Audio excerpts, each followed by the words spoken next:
श्रीमाता श्रीमहाराज्ञी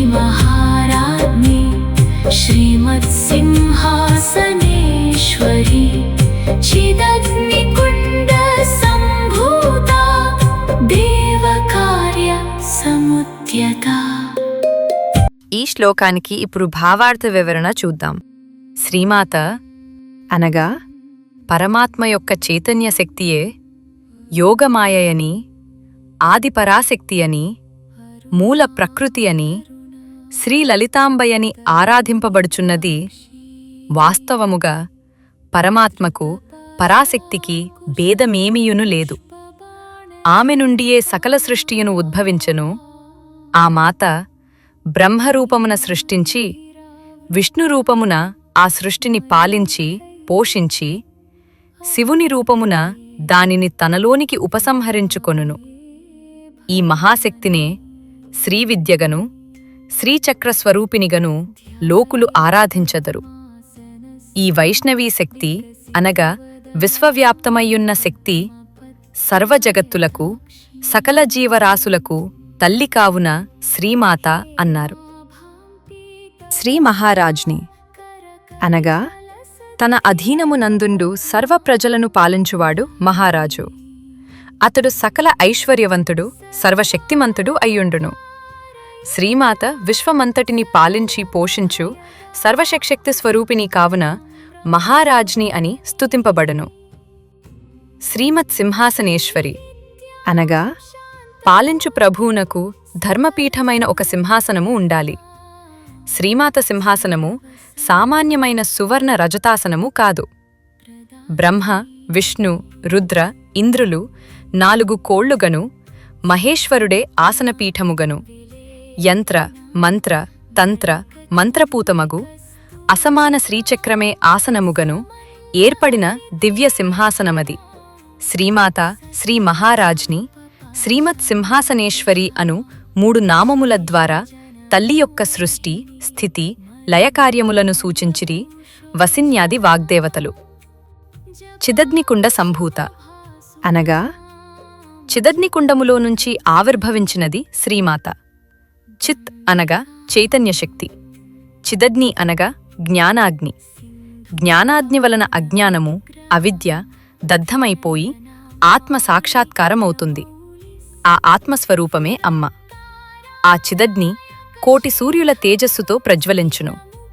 అమ్మ తేజస్సు అట్టిదే.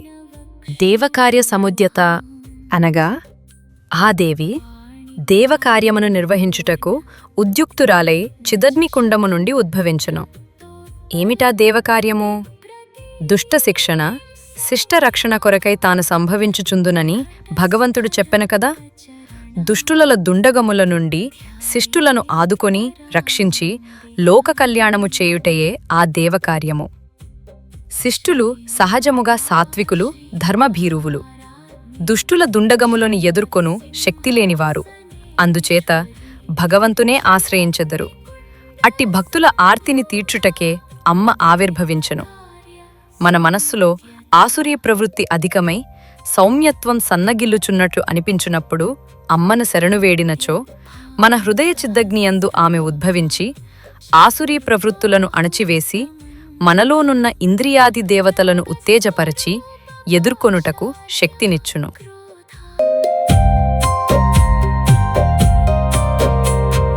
ఉద్యద్భానుసహస్రాభా చతుర్బాహు సమన్వితా రాగస్వరూప పాషాఢ్యా క్రోధాకారాంకుశోజ్వలా. ఈ శ్లోకానికి ఇప్పుడు భావార్థ వివరణ చూద్దాం. ఉద్యద్భాను సహస్రాభ అనగా ఉదయించుచున్న 1000 సూర్యుల కాంతి పుంజముతో ఆ తల్లి భాసించుచున్నది. ఉదయ భాస్కరుడు రాత్రి యొక్క చీకట్లను పారద్రోలుచు ప్రకృతి అంతటను తన అరుణిమలచే రంగులు పూయుచు లోకములకు వెలుగు కిరణములను అందించుటకు నెమ్మదిగా బయటకు వచ్చునట్లు సంసారాంధకారములో కొట్టుకొనుచున్న భక్తజనులకు ఆశాకిరణమును అందించుటకు అమ్మ 1000 సూర్యుల తేజస్సుతో విలసిల్లును. చతుర్బాహు సమన్విత అనగా దేవికి చతుర్బాహువులున్నవి.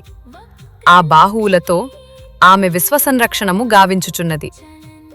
రాగస్వరూప పాషాఢ్య అనగా ఒక చేతితో రాగమనెడి పాసమును ధరించును. రాగమనగా అనురాగము, ప్రీతి. ఈ రాగము మానవులను సంసార చక్రముతో బంధించును. ఈ రాగమునే శ్రీమాత వైపు మరలించుకొన్నచో, మనస్సు ఆమె పాదములపై లగ్నమైనచో మోక్షప్రదమగును. క్రోధాకారాంకుశోజ్వల అనగా మరియొక చేతితో నామె క్రోధమనెడి అంకుశమును ధరించి వెలయుచుండును. అమ్మకు క్రోధమనెడి అంకుశ ఆయుధమెందుకు? దుర్లభమైన మానవ జన్మ మోక్ష సాధనయందు వినియోగించుటకు ఇవ్వబడినది. కాని దానిని దుర్వినియోగపరచి భోగలాలస వ్యసనములలోనూ నిషిద్ధ కర్మాచరణములోనూ రాక్షస కృత్యములలోనూ చరించు మానవుడు దండనార్హుడగును. అట్టి దారి తప్పిన పిల్లలను అదుపులో నుంచుటకు ఆ తల్లి అంకుశమును ప్రయోగించును. మనోరూపేక్షుకోదండా పంచతన్మాత్ర సాయకా నిజారుణ ప్రభాపూరా మజ్జత్ బ్రహ్మాండమండలా. ఈ శ్లోకానికి ఇప్పుడు భావార్థ వివరణ చూద్దాం. మనోరూపేక్షుకోదండ అనగా శ్రీమాత మూడవ చేతిలో చెరకుగడనే విల్లుగా ధరించును. ఇచ్చట మనస్సే చెరకుగడ. దానిని వంచి విల్లుగానుపయోగించి బాణమును లక్ష్యముపై సంధించాలి. పంచతన్మాత్ర సాయక అనగా నాలుగవ చేతిలో అమ్మ బాణమును ధరించును. ఇచ్చట బాణము శబ్ద, స్పర్శ, రూప, రస, గంధములనెడి పంచతన్మాత్రలు, ఇంద్రియ విషయములు. మనస్సు అనెడి చెరకు విల్లుతో తన్మాత్రలనెడి బాణములను అవసరం ఉన్నంతవరకే సంధించి అనుభవములను పొందాలి అని భావము. అట్లు చేయక మనస్సును అదుపులో నుంచుకొనక ఇంద్రియ విషయ బాణములను విచ్చలవిడిగా సంధించుచునచుండినచో ఇంద్రియ విషయలాలస పెరిగి పతనమునకు దారితీయును. నిజారుణ ప్రభాపూర మజ్జత్ బ్రహ్మాండమండల అనగా ఉదయ భాస్కరుని అరుణిమలతో ఆకాశమంతయు నిండిపోవునట్లు అమ్మవారి అరుణకాంతులతో విశ్వమంతా నిండిపోవటమే కాదు, ఆ దివ్యకాంతులలో బ్రహ్మాండమండలమంతయును మజ్జత్ మునకలు వేయుచుండునని భావము. చంపకాశోక పున్నాగ సౌగంధిక లసత్కచ కురువింద మణిశ్రేణి కనత్కోటీరమండిత.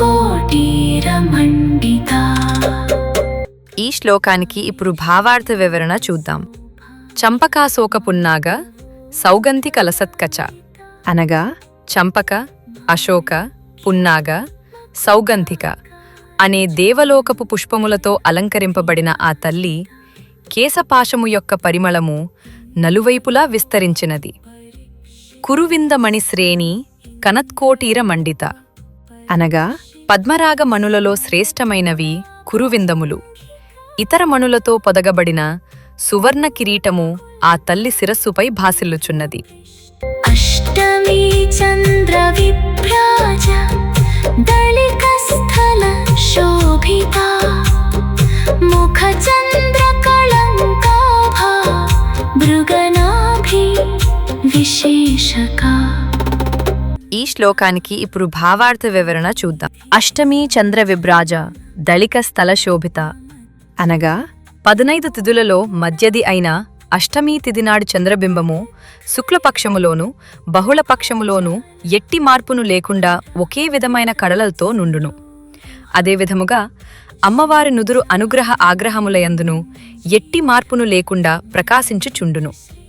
ముఖచంద్ర కలంకాభ మృగనాభి విశేషక అనగా జగన్మాత ముఖబింబము అష్టమీచంద్రుని వలె ప్రకాశించుచుండుట చేత ఆ ముఖముపముపై దిద్దబడిన కస్తూరితో కలసియున్న కుంకుమ బొట్టు చంద్రబింబముపైనున్న మచ్చవలే కనిపించుచుండును.